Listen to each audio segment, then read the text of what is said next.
السلام عليكم ورحمة الله. بسم الله الرحمن الرحيم. وصلى اللهم على النبي الأمين وعلى آله وصحبه وسلم تسليما كثيرا عدد ما أحاط به علمك وخط به قلمك وأحصاه كتابك. وارض اللهم عن ساداتنا وأمة ديننا بالحق أبي بكر وعمر وعثمان وعلي وعن الصحابة أجمعين، اللهم آمين. رب اشرح لي صدري ويسر لي أمري واحلل عقدة من لساني يفقه قولي. إخوتي الأحباب، السلام عليكم ورحمة الله. وجعل الله سبحانه وتعالى هذه الجلسة في ميزان حسناتنا جميعا. فقد ورد عن أبي ذر أو أبي هريرة، إذا غلطت يعني لكن الحديث صحيح، قال: إذا مررتم برياض الجنة فارتعوا. إذا مررتم برياض الجنة فارتعوا. قيل: وما رياض الجنة؟ قال: حلق الذكر. هذه الحلقات والجلسات التي يذكر فيها الله عز وجل ويدرس فيها كتاب الله بما يحتويه من كثير من المسائل تهم عقيدتنا وديننا ودنيانا. كل هذا يدخل في رياض الجنة. فإذا مررتم برياض الجنة فارتعوا، فنحن في روضة من رياض الجنة. Je disais donc que Rasulullah sallallahu alayhi wa sallam disait, c'est le mien ou le quelque chose, اسمحوا لي، puisqu'il parle de Mohsen, il connaît des blagues. Alors, ça s'appelle pas le portable, ça s'appelle l'insupportable. Voilà, je commence par ça, ça y est. Et donc, Rasulullah sallallahu alayhi wa sallam disait, quand vous passez par les jardins du paradis, profitez-en, restez-y un tout petit peu pour être, si je puis dire, farta'u, c'est-à-dire pour en tirer profit.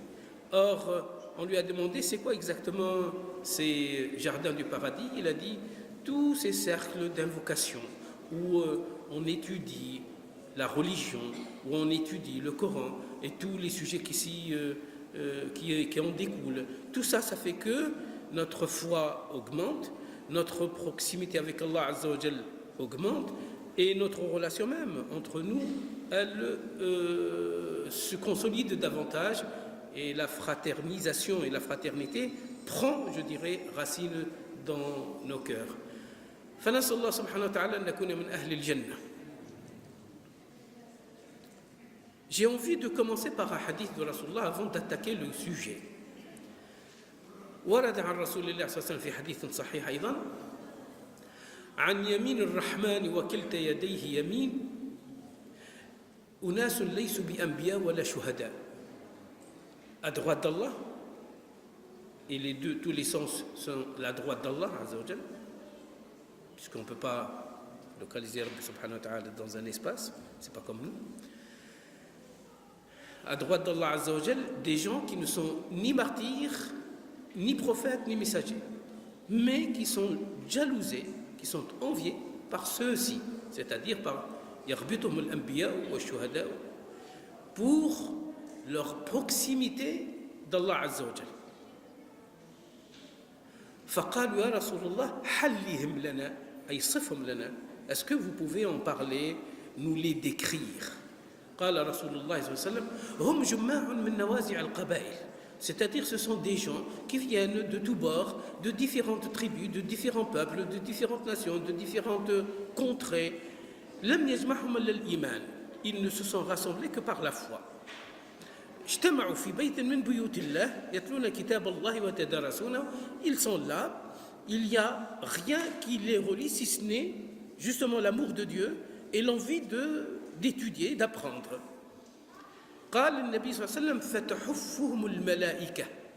Et ils sont entourés, dans le sens de protéger, ils sont entourés par les anges. Et Rabbi subhanahu wa ta'ala, il demande aux anges, تفضل حبيبي نقرب بزاف ولا لا je vais pas le dévorer quand même. C'est bon? D'accord,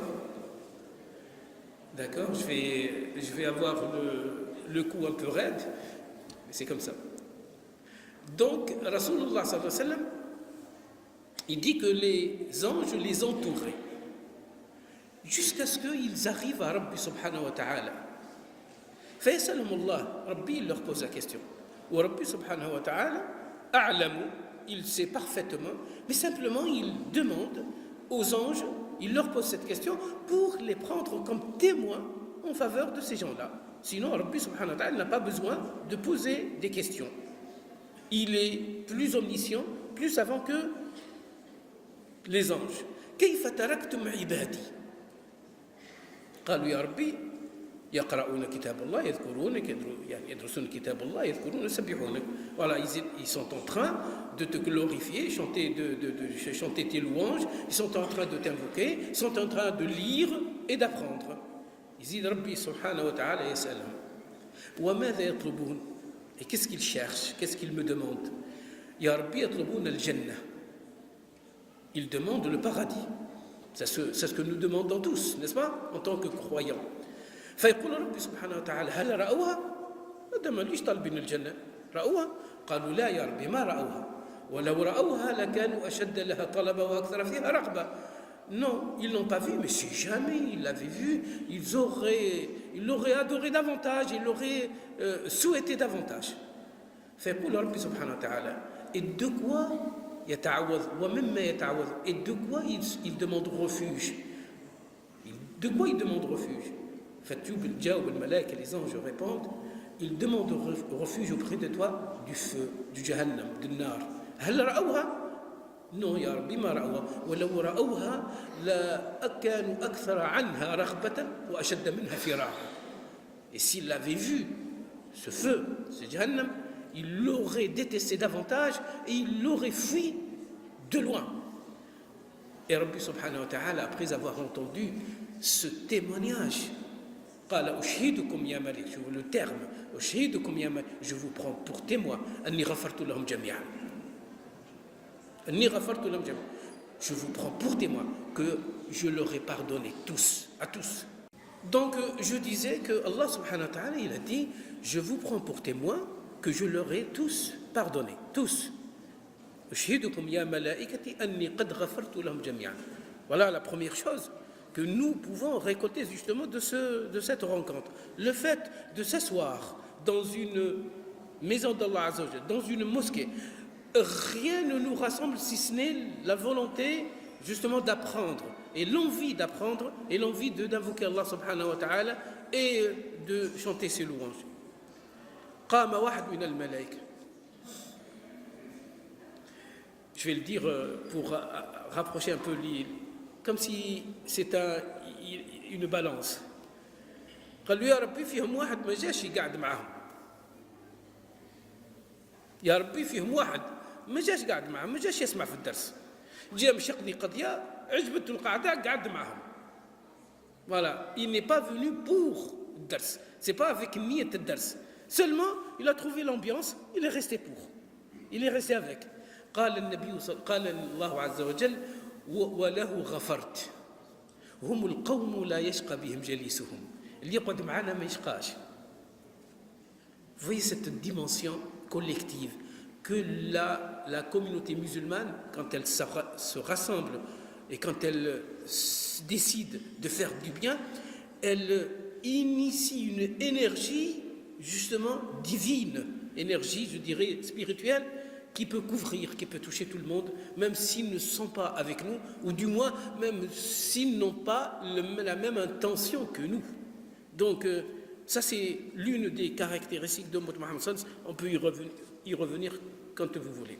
Donc, voilà, j'ai voulu commencer pour vous dire, pour vous annoncer que au terme de cette discussion ou de cette causerie ou de cette petite intervention, nous espérons et nous souhaitons, je dirais même, nous serons convaincus de par notre foi qu'Allah subhanahu wa ta'ala aurait pardonné à nous tous et à tous ceux qui ont pris la peine d'être avec nous, même au début s'ils n'avaient pas l'intention de rester. Tout simplement, ils ont trouvé, comment dirais-je, l'atmosphère, le climat, l'ambiance qui leur plaît, et du coup, ils sont restés tout simplement pour continuer. Eh bien, Rabbi subhanahu wa ta'ala, même à ces gens-là, ou même à cette personne-là, Allah subhanahu wa ta'ala lui pardonnera. Depuis que j'ai appris ce hadith, je vous assure, il me motive personnellement, il me motive toujours à fréquenter justement des durous comme ça et des halaqat comme ça et des rencontres comme ça. Et souvent, je vous assure, c'est pas par comment dirais-je, orgueil ni par quoi que ce soit. Souvent, le hadith que j'entends, le discours que j'entends, je l'aurais même moi-même dit et redit 1000 fois, mais le fait d'être là, de se croiser les jambes et s'asseoir et écouter attentivement ce que les autres disent et participer à cette, je dirais, à cette voûte céleste qui nous protège, à cette myriade d'anges qui nous protègent et qui nous entourent jusqu'au premier ciel, jusqu'à Rabbi subhanahu wa ta'ala, jusqu'à ce qu'Allah subhanahu wa ta'ala leur pose cette question, non pas par ignorance, mais pour les prendre, je dirais, comme témoins en notre faveur. Bref, je ferme cette introduction et j'ai envie de dire, et c'est ce que je disais tout à l'heure, la lecture du Coran tout à l'heure d'un jeune m'a touché énormément. Et j'ai posé la question, alors que lui il lisait le Coran, je posais la question, est-ce que c'est made in France ou made in Bled? Est-ce qu'il vient ici? C'est ça? En tout cas, merci pour cet enfant, merci pour cette progéniture et merci à lui pour cette lecture. C'est une lecture saine de quelqu'un qui est né ici. C'est un miracle. Je trouve ça que c'est un miracle.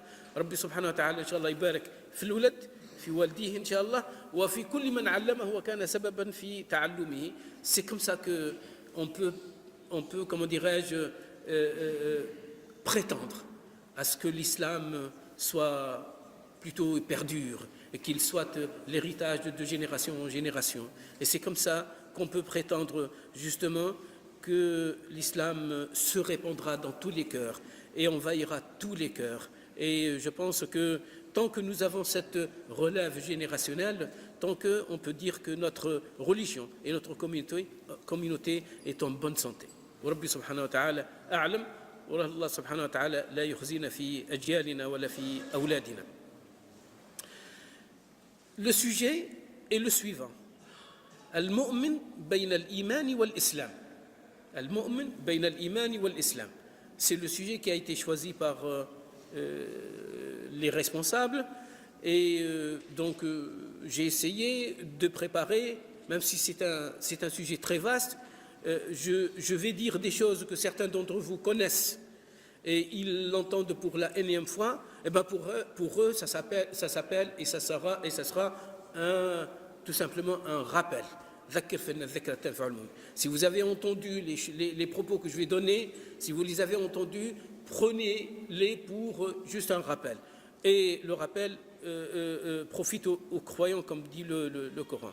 Et si vous les entendez pour la première fois, eh bien, tant mieux, c'est le but escompté, c'est le but recherché, à savoir de vous apprendre davantage quelque chose de nouveau et dans votre connaissance et dans votre apprentissage et dans votre perception justement de l'islam.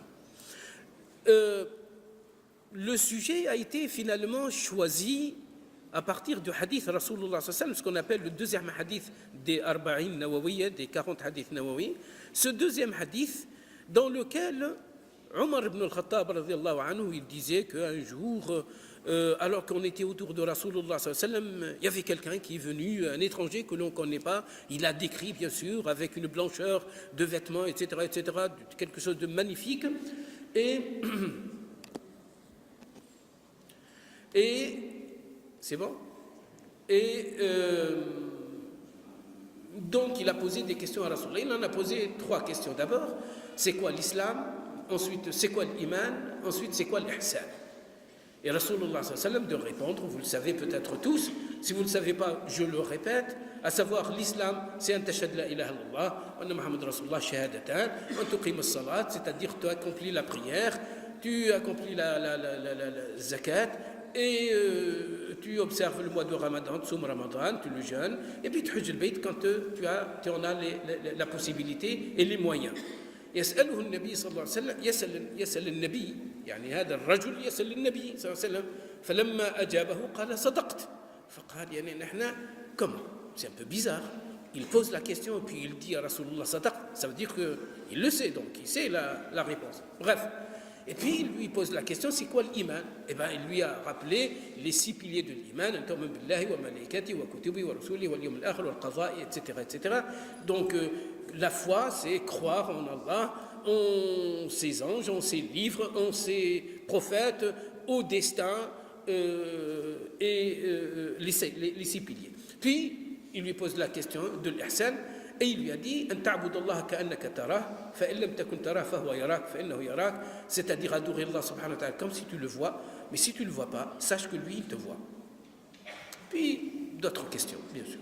Donc c'est à partir de ce hadith qu'on va un peu développer, si je puis dire, la question d'aujourd'hui et les propos qui vont suivre.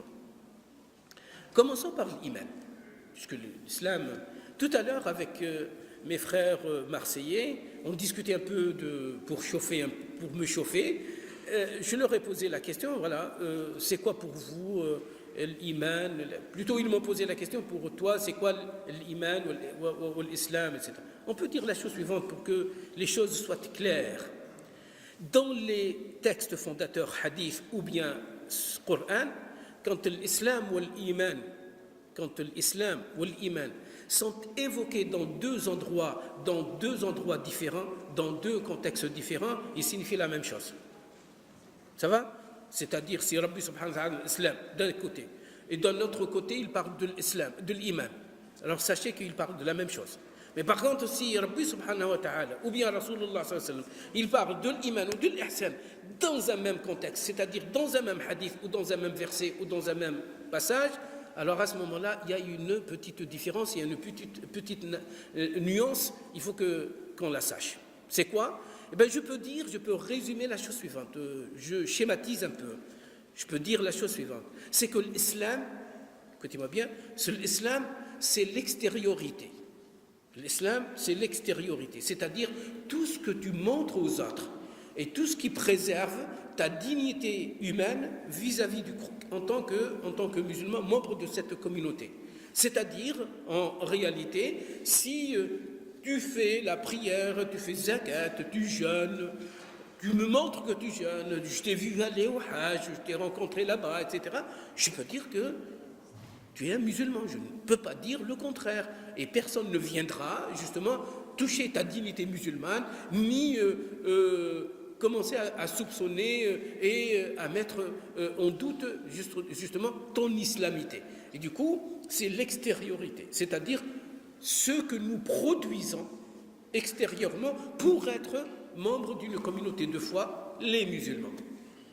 L'iman, c'est quelque chose de plus profond, c'est de l'intériorité. C'est de l'intériorité. Alors là, un tomun billah, c'est quelque chose qui ne se voit pas, qui ne se mesure pas. D'accord? Un tomun bil malaïka, tu crois aux anges, tu crois ceci, tu crois cela, etc. Finalement, tu crois. Et du coup, c'est ton intériorité. Il n'y a que Allah Azza wa Jal qui le sait. Il n'y a qu'Allah subhanahu wa ta'ala qui sait la mesurer. Il n'y a que Allah Azza wa Jal qui sait la quantifier. Et du coup, personne ne viendra يخرب في الإيمان بتاعك يقول لك أنت مؤمن مش مؤمن. Non, personne ne peut dire ça. Et du coup, nous n'avons pas le droit, justement, à travers la quantification de l'iman, je dirais, d'excommunier, communiquer les uns ou les autres, c'est-à-dire takfir. Non, tous les musulmans sont, je dirais, des croyants, et Rabbi subhanahu wa ta'ala, il sait parfaitement le degré de leur croyance, le degré de leur foi. قالت الأعراب آمنا قل لم تؤمنوا ولكن قولوا أسلمنا. Voilà, vous n'êtes pas encore de vrais croyants, vous êtes, c'est-à-dire vous êtes en devenir, mais vous êtes des musulmans. Vous avez accepté les règles de l'extériorité, les règles générales. Vous faites partie de ce corps qui s'appelle la communauté musulmane, mais vous n'êtes pas encore. Il s'adresse à une partie de l'arabe des Bédouins autour de Médine. Rabbi subhanahu wa ta'ala leur a dit, voilà, vous prétendez être croyants. Eh bien, Rabbi subhanahu, c'est Allah, c'est pas Muhammad, ni qui que ce soit, qui pourrait donner une telle affirmation. Rabbi vous n'êtes pas encore de vrais croyants. Vous êtes sur le devenir, je dirais le chemin de devenir croyant. Par contre, vous êtes des musulmans. Certes, nous sommes des musulmans parce que vous avez fait l'extériorité, la forme extérieure, si je puis dire. Et du coup, j'ai envie de dire, pour résumer, pour schématiser encore une fois, l'islam, c'est ce qui me permet de m'identifier à une communauté de destin que j'appelle la communauté musulmane. Je suis membre de cette communauté, je vis comme eux, je partage avec eux plein de choses, etc., etc. Par contre, l'iman, c'est mon intériorité, c'est-à-dire mon degré, la profondeur de ce que je porte comme une foi, comme une croyance. Et là, il n'y a qu'Allah subhanahu wa ta'ala qui peut la déceler, la quantifier et justement la juger. Et du coup, à partir de cette constatation, du moment que Rabbi subhanahu wa ta'ala c'est-à-dire que la foi est en devenir, est en cours, elle ne s'est pas encore ancrée dans vos cœurs, mais elle est en train de le faire, ça veut dire dans la foi, il y a un processus. Autant pour l'islamité, il suffit en qul la ilaha illallah Muhammad Rasulullah devenir musulman, et tous ceux qui se convertissent à l'islam, on leur demande tout simplement shahad la ilaha illallah Muhammad Rasulullah. Ok? Par contre, l'iman, c'est un processus interne qui prend petit à petit forme, qui grandit, qui se développe, etc., etc. Et du coup, il peut augmenter comme il peut diminuer par des circonstances de la vie. Je m'explique encore une fois. L'ulama mta'na yqulu, voilà, la foi, elle peut augmenter quand tu fais du bien et elle peut diminuer quand tu fais du mal. Autrement dit, quand tu fais les bonnes œuvres, elles se fructifient. Par contre, si vous commettez le moindre péché, si vous commettez le moindre péché, elles risquent de se rétrécir, de diminuer et de régresser. Tiens, alors dans ce cas-là, est-ce qu'on peut arriver à une définition de l'iman? Eh bien, ils ont dit, du moment qu'elle augmente et qu'elle peut diminuer, du moment que c'est quelque chose dans l'intériorité, du moment que les actions que l'on produit, que l'on commet, que l'on fait, et dans lesquelles on fait une action, agissent sur le degré et l'épaisseur de cette foi, de cet iman. Alors, c'est quoi l'iman? Eh bien, les ulama ajma'u, ils sont unanimes là-dessus. وهو إقرار في القلب وتصديق باللسان وعمل بالجوارح. C'est-à-dire une conviction profondément dans le cœur que l'on confirme par la langue, par la parole, dhikr, etc. Tasbih, dua, tout ça, quand tu demandes à Rabbi subhanahu wa ta'ala, c'est-à-dire que tu crois à Rabbi, yastajib al-da'wa, etc. Donc, tu le confirmes par la parole et que tu traduis concrètement dans la vie par des actes. C'est énorme ce que je suis en train de dire. Non pas moi, mais c'est énorme ce que je suis en train de rapporter de la part de l'ulama. Regardez, l'iman, iqrarun fil qalb, wa tasdiqun fil amal, wa tasdiqun bil lisan, wa amalun bil jawarih. Donc il y a une conviction profonde, intérieure, il y a une confirmation par la parole, c'est-à-dire que je l'exprime, d'accord? Et ensuite, je dois la traduire concrètement.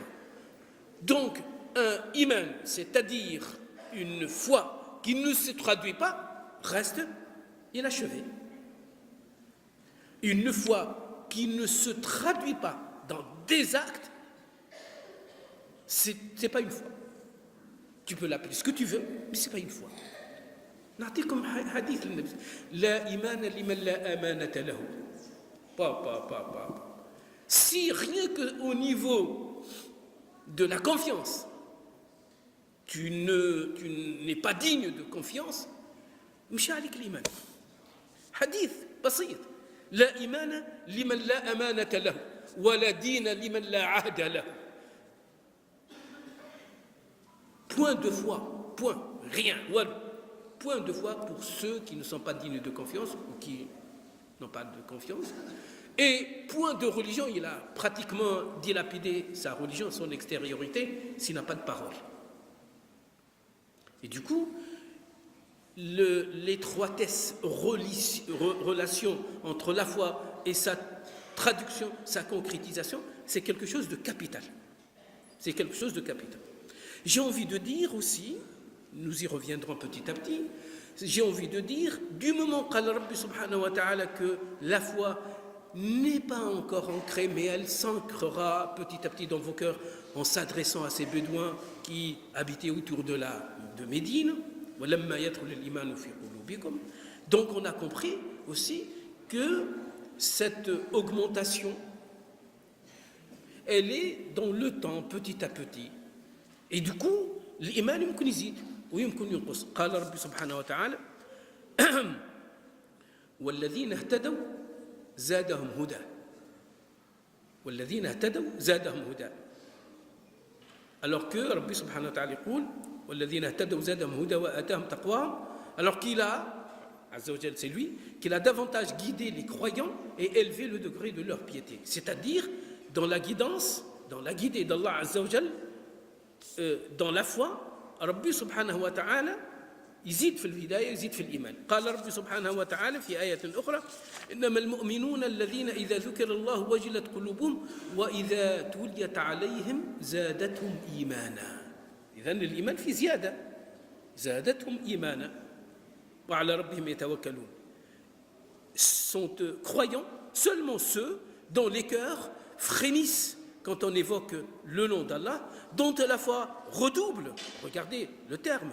Quand la foi redouble, redouble lorsqu'ils entendent réciter ces versets et qu'ils s'en remettent à leur Seigneur.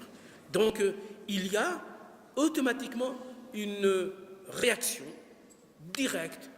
Dès que tu fais du bien, parmi ces biens, tu récites les versets d'Allah, parmi les bonnes actions, tu les écoutes récités, etc., etc.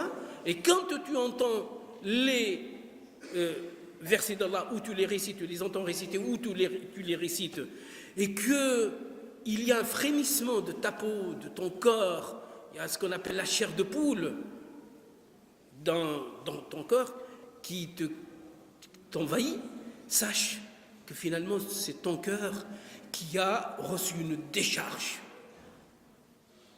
spirituelle. Voilà, c'est ça, il répond. Vous voyez, quand on est touché par une décharge électrique, on tremble, et bien quand il y a une décharge spirituelle qui envahit ton cœur, le corps il réagit, mais positivement, parce que juste après, il y a l'apaisement, il y a sakina. Rabbi subhanahu wa ta'ala يقول هو الذي أنزل السكينة في قلوب المؤمنين ليزدادوا إيمانا مع إيمانهم. C'est lui qui a répandu la sérénité dans les cœurs des croyants afin qu'ils acquièrent un supplément de foi. Vous voyez, la sérénité, l'apaisement dans les cœurs, quand Rabbi subhanahu wa ta'ala, il te donne cette décharge de bien, cette décharge spirituelle, c'est qu'elle touche ton cœur et ton corps, et ça signifie que tu as augmenté ta foi. Il y a des petits gestes. Je vais vous dire un petit geste. Rasulullah sallallahu alayhi wa sallam, il nous montre des petits gestes de rien du tout. Quand un yétim, un orphelin, tu lui caresses la tête, c'est un geste de dévotion. Il augmente la foi. النبي صلى الله عليه وسلم يقول أن من الأمور اللي تزيد الإيمان أن تمسح على رأس اليتيم. أن تمسح على رأس. Pourquoi ça? Comme si Rabbi subhanahu wa ta'ala et Rasulullah sallallahu alayhi wa sallam ont lié, intimement lié la question de la foi quand elle se produit, quand elle se traduit dans la sphère sociale. Tiens, Mohsen, il est en train de nous compliquer, de philosopher un peu les choses. Non. Ara'ayta alladhi yukadhibu bid-din? Vois-tu celui qui prend la religion pour imposture? On s'attend à quoi? On s'attend à celui qui ne croit pas à Dieu, à celui qui prend Risalat Muhammad comme imposture, et Muhammad comme imposteur, comme kadhab, etc., etc. C'est ça, celui qui traite notre religion d'imposture. Eh bien non. Allah subhanahu wa ta'ala, permettez-moi le terme, Allah subhanahu wa ta'ala nous a zappés tous. C'est pas ça. C'est pas ça l'imposture. Ce n'est pas traiter ou ne pas croire à l'au-delà. Non. فَذَلِكَ الَّذِي يَدُعُ الْيَتِيمَ. Il repousse l'orphelin. Là, c'est-à-dire qu'en repoussant l'orphelin, tu as anéanti ta prétention d'être croyant. La foi mchette. فذلك الذي يدعو اليتيم ولا يحض على طعام المسكين. Et ils ne s'entrejoignent pas, c'est-à-dire ils ne s'entraident pas pour donner à manger à tous ceux qui sont dans la nécessité, dans le besoin. Autrement dit, si ta foi ne te pousse pas à agir socialement et agir sur la précarité et la faiblesse de l'être humain, tu n'es pas un vrai croyant. C'est pas moi qui définis, c'est Rabbi subhanahu wa ta'ala. J'aimerais bien que vous ne passez pas à côté de l'essentiel. خليك من اللي يقعد يعمل لك درس على أركان العقيدة والإيمان بالله والإيمان كذا. Tout ça c'est bon, tout ça c'est bon. Mais ce qui est plus bon, ce qui est meilleur, c'est que, et après, ça y est, j'ai compris. J'ai foi en Allah. J'ai foi en les anges, j'ai foi en ceci. Mais comment vais-je traduire ça, tout ça? Comment je vais le vivre? Et c'est ça, c'est-à-dire dans la pratique. Et c'est ça où chacun d'entre nous va chercher comment trouver le créneau, l'espace pour pouvoir traduire sa foi. Chacun y va là. ثم ناس يحب يخدم الخير للبشرية etc. Oui, à sa manière. Tu vois, dans une association humanitaire, etc. Barakallahu fik. Merci. C'est ta façon d'exprimer ta foi. Oui. L'autre, il ne voit pas le travail associatif, il en a marre, etc. Il vient à la mosquée, il veut servir ses frères. Tout à l'heure, il sera parmi les premiers pour servir, etc., etc. Et il veut montrer, vivre sa fraternité à travers un verre qui m'a l'Akhiani, il s'est déplacé justement pour me remplir ce gobelet. C'est la fraternité qui l'a poussé jusque-là, où à la limite, s'en foutent royalement de moi.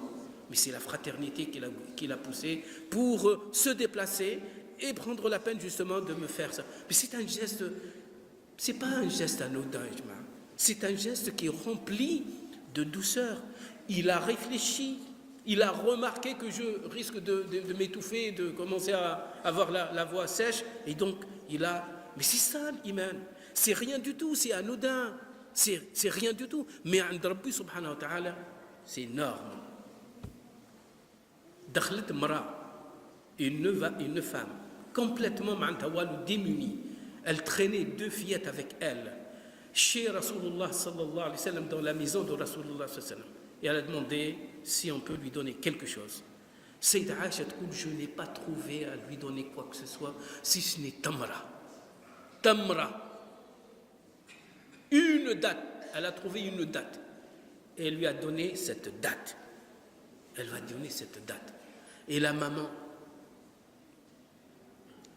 franchement, j'ai l'émotion en rappelant ça. Et la maman, elle a coupé le tamra sur 2 elle a partagé à ses deux filles. Pardon. J'ai un Nabi sallallahu alayhi wa sallam et Aïcha de lui rapporter ce qui s'est passé. Et Rasulullah sallallahu alayhi wa sallam, il a dit Ittaqu an-nara walau bi shiqqi tamra. Préservez-vous contre le feu, ne serait-ce que par la moitié d'une date. Voilà. Cette dame, elle a joué le jeu. C'est l'iman mtaha. Elle aurait pu, comment dirais-je, l'avaler pour elle. Elle aurait pu la donner à la plus petite, soi-disant, etc. Parce que, non, elle a, dans un souci de justice, dans un souci d'amour, dans un souci d'équité, elle a partagé la tamra et garde de blèche. Je pense qu'elle souffre de la faim au même titre que ses filles. Mais c'est comme ça. C'est comme ça qu'on peut, justement, vivre sa foi, c'est avec les autres. Je vais vous dire un autre exemple. Nabi sallallahu alayhi wa sallam, il dit لأن يخرج أحدكم في قضاء حاجة أخيه خير له من أن يعتكف في مسجد هذا شهرا. Et ce hadith qui a été rapporté par Ibn Abbas. Un jour, Ibn Abbas, il faisait l'i'tikaf.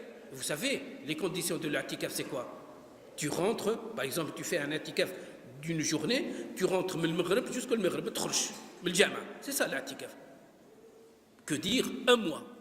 Donc tu décides, tu fais l'i'tikaf dans cette mosquée pour, je ne sais pas, demain ou après-demain, eh bien, تدخل للمغرب, تخرج للمغرب. C'est ça, l'i'tikaf, tu as 24 heures. Ibn Abbas, il faisait l'i'tikaf في رمضان في مسجد النبي صلى الله عليه وسلم. واحد lui a chuchoté à l'oreille. Il lui a chuchoté à l'oreille. Il lui a demandé un service. Et Ibn Omar, de se relever, de se chausser et de sortir. Rapidement. Et quelqu'un l'a attrapé. Ya Ibn Ammi Rasulillah, qu'est-ce que tu es en train de faire? Oh cousin de Rasulullah, mais qu'est-ce que tu es en train de faire? Mais tu étais en retraite spirituelle, tu as fait i'tikaf. قال له ويحك malheur à toi. شوف يعني la compréhension, malheur à toi. رسول الله لم تسمع قول النبي صلى الله عليه وسلم لأن يخرج أحدكم في قضاء حاجة أخيه, que l'un d'entre vous sorte, aille pour rendre service à son frère, mieux que de se retirer, يعمل الاعتكاف, se retirer spirituellement pendant un mois dans ma mosquée-ci, في مسجد هذا, un mois. Or, nous savons pertinemment qu'une seule prière dans la mosquée de Rasulullah sallallahu alayhi wa sallam, c'est 1000 prières. Donc, passer ne serait-ce qu'un jour dans cette mosquée, c'est-à-dire les 5 prières, plus l'i'tikaf, plus ça, c'est comme si tu as fait l'i'tikaf pendant 1000 jours. Comptez, ça fait 3 ans et plus. Voilà. Donc, voilà comment ils ont compris, ces gens-là. Ces premiers musulmans qui sont nos guides, si je puis dire, pour le Nabi sallallahu alayhi wa sallam. C'est comme des étoiles. Les étoiles. Ils guident les marins, les navigateurs. Eh bien, nous naviguons dans cette vie et les Sahaba sont comme des pôles, des étoiles, comme des étoiles polaires. Tout à l'heure, j'en parlais à mes camarades. Voilà, ils sont des références. Ils sont des guides. Vous en prenez n'importe qui d'entre eux comme guide, il vous guidera. N'importe. تقول أنا نحب نعمل مثل ابن عباس الله يسهل عليك. تحب أنا نعمل مثل يعني ابن عمر الله يسهل عليك. تحب نعمل أنا مثل أبو هريرة الله يسهل عليك. تحب نعمل مثل أبو ذر الله يسهل. L'un d'entre eux, quelle que soit cette personne que tu prends pour un guide, il te guidera vers le bien. Ils sont sortis de l'école de Muhammad sallallahu alayhi wa sallam. Voilà. Et du coup, ils sont formés pour justement devenir 2 choses. Le réceptacle de la révélation divine. C'est sur eux. Et ils ont été malaxés, façonnés justement par la révélation.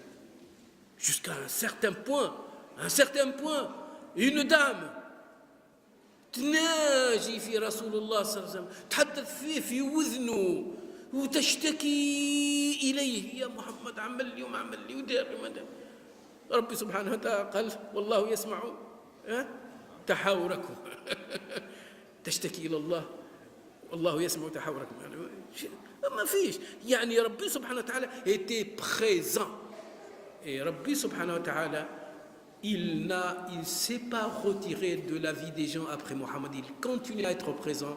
Rabbi subhanahu wa ta'ala kulla yawmin fi wa fi shan, et par conséquent Rabbi subhanahu wa ta'ala il est présent dans notre vie si nous voulons l'interpeller, c'est-à-dire si nous voulons l'invoquer.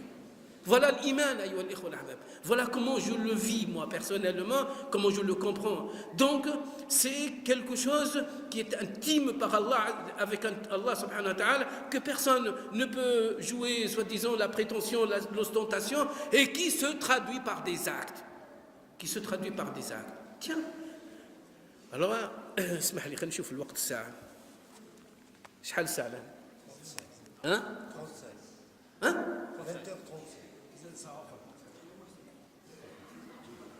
10 دقائق. Oh là là, parce que je me suis un peu étalé. لأن صلاة العشاء à 20h31, c'est ça? لا نزيد الساعة، نزيد 10 دقائق الشيخ قال. Donc, il y a un acte et un acte. Un acte et un acte. Oui, un acte. Si l'acte n'est pas bien fait, il risque d'être rejeté. Et si l'acte est bien fait, il a une grande chance d'être accepté, d'être bien agréé. J'ai envie de dire, voilà, la qualité de cette action, c'est ça qui fait que tuhsin ou la tuhsin.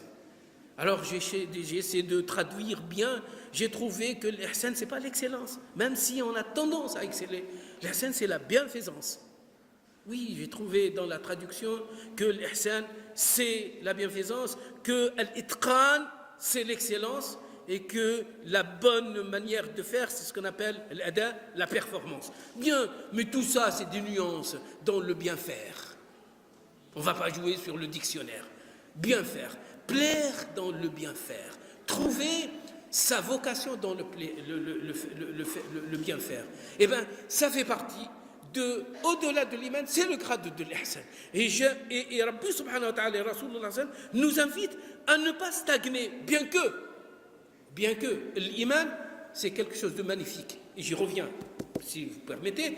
Mais l'ihsan, c'est quelque chose qui le dépasse, qui le transcende.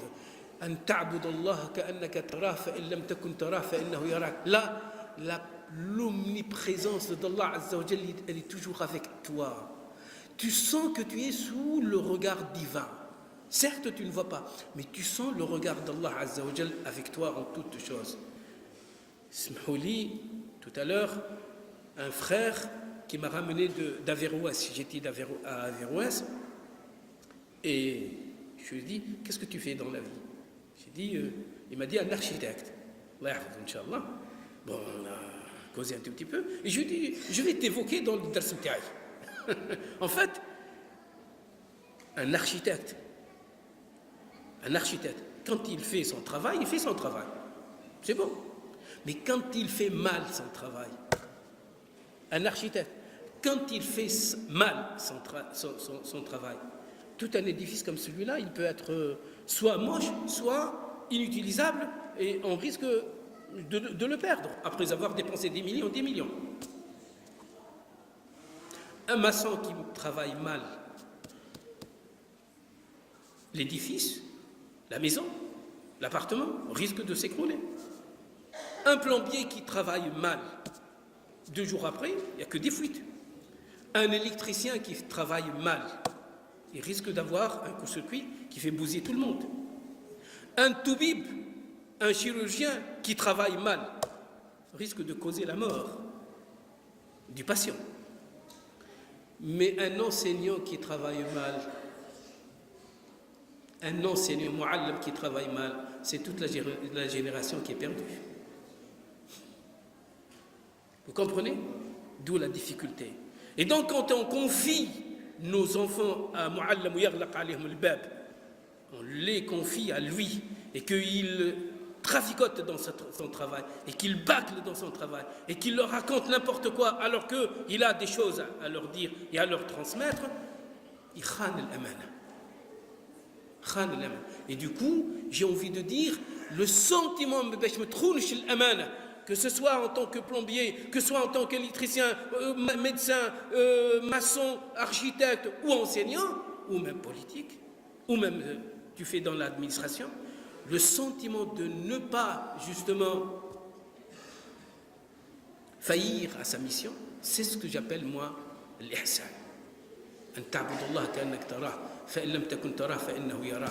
On raconte une petite maîtresse qui a donné à ses fillettes chacun une pomme en lui demandant « mange cette pomme » sans être vu par qui que ce soit. Il y a chacun, moi je l'ai mangé dans le débarras, l'autre je l'ai changé, je l'ai mangé sous le lit, moi je l'ai mangé sous la couverture, moi j'ai fermé la porte et toute seule je l'ai mangé, sauf une. Elle a rendu la pomme intacte. Qu'est-ce que tu as? Chaque fois où je me retire dans un endroit, je vois Dieu qui me regarde. C'est beau ça. Si on arrive à inculquer d'abord à nous-mêmes, ensuite à nos enfants, cette notion de présence d'Allah, du regard d'Allah, nous arriverons à l'ihsan. Tiens, et pourquoi l'ihsan? C'est mon mliah. Et sur ce, je finis. Tabarak alladhi biyadihi al-mulk. تبارك الذي بيده الملك وهو على كل شيء قدير الذي خلق الموت والحياة ليبلوكم. Ça veut dire, gloire à celui qui détient la royauté, et à lui appartient la mort et la vie, afin de vous éprouver, de vous mettre en épreuve. Qui d'entre vous est meilleur dans l'action? C'est comme si la finalité de la création tout entière, la finalité de l'action tout entière tourne autour qui agit bien, qui fait bien les choses, et non pas qui bâcle les choses. Et donc le vrai critère de l'acceptation, c'est-à-dire de l'agrément d'Allah Azza wa Jal, il joue entre l'iman et l'ihsan. Voilà, deux petites notions qu'il faut savoir jongler. Si tu n'as pas l'iman, tu ne peux pas traduire parfaitement ce que tu crois. Mais si tu restes dans le superficiel, tu n'atteins pas l'ihsan. Et du coup, Allah subhanahu wa ta'ala yurid alladhina yuhsinuna amal. Wallahu yuhibbul muhsinin. Wa qul li ibadi yaqulu allati ahsan. Et donc, quand nous voyons les injonctions de Rabbi subhanahu wa ta'ala et les ordres d'Allah, nous allons voir qu'Allah subhanahu wa ta'ala met la barre très haute. L'ihsan. Et que chacun d'entre nous doit faire le travail de grimper. Certes, ce n'est pas à la portée de tout le monde. Et même si à ma portée, je ne suis pas infaillible à tout moment, des moments, je suis faible, faiblard, je suis un peu fainéant, etc. Mais vite, je me suis ressaisi par une conscience, par, je ne sais pas, une décharge électrique, spirituelle, qui me dit, ne dors pas sur les deux oreilles. Tu as besoin d'être, comment dirais-je, au diapason avec Rabbi subhanahu wa ta'ala. C'est-à-dire, allez, vas-y, et hop, et on se remet sur comment dirais la selle. Voilà, c'est comme ça que le mu'min, il vit, le croyant, il vit entre cet iman et cet ihsan. Il ne peut pas lâcher son iman à rien du tout, en ne rien faisant, en ne rien agissant, en ne rien créant, si je puis dire le terme. Et on ne peut pas se permettre aussi d'un strict minimum. Les musulmans, le musulman, par nécessité, par définition, par mission, خلق ربي pour ليبلوكم أيكم أحسن عملا لتنافسوا وفي ذلك فليتنافس المتنافسون. Et c'est pas pour rien que le Jannah fiha darajat. C'est parce que moi j'ai mis le paquet pour être في الإحسان et toi tu as mis la moitié de paquet. اسمح لي لا يستوي. هذا وذاك. C'est normal. Par équité, par justice divine, on ne sera pas sous la même enseigne عند ربي سبحانه وتعالى. Voilà, j'ai envie de dire, أيها الإخوة الأحباب,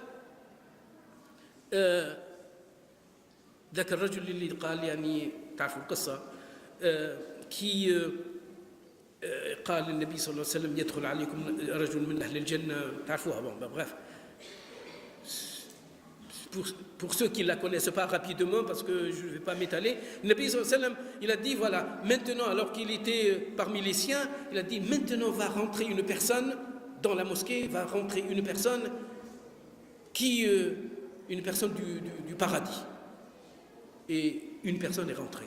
Le lendemain, il a dit à la même heure, pratiquement, il a dit, maintenant il y a une personne qui va rentrer, c'est une personne qui mérite, c'est-à-dire du paradis. Et c'est la même personne. Et à 3 jours, à 3 fois, 3 reprises, c'est la même personne. Ibn Omar, il est un peu intrigué. Mais qu'est-ce qu'il fait, ce bonhomme, pour mériter justement le bishar, la bonne nouvelle de Rasulullah sallallahu alayhi wa sallam, et 3 fois Rasulullah sans l'avoir vu, donc c'est wahi. Alors, il a fait une petite ruse pour justement s'incruster chez lui, pour passer la nuit chez lui, pour voir de ses propres yeux ce qu'il fait.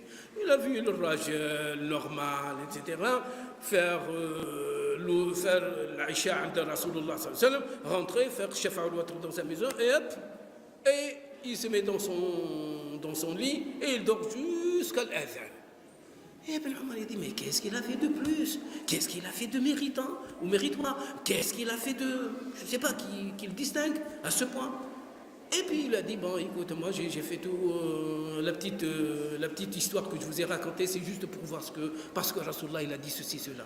Il dit, Yabn Akhi, au fiston, je n'ai rien fait ou je ne fais rien de très miraculeux.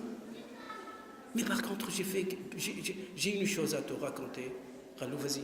Quand je dors et je me glisse sous ma couverture, je délave totalement mon cœur de tout tranquille. C'est là. L'effort que tu as fait sur toi-même pour pardonner, tu as fait que Allah subhanahu wa ta'ala fasse le même geste pour toi. Et Rabbi subhanahu wa ta'ala arhamur rahimin. Salam alaikum wa rahmatullahi wa barakatuh.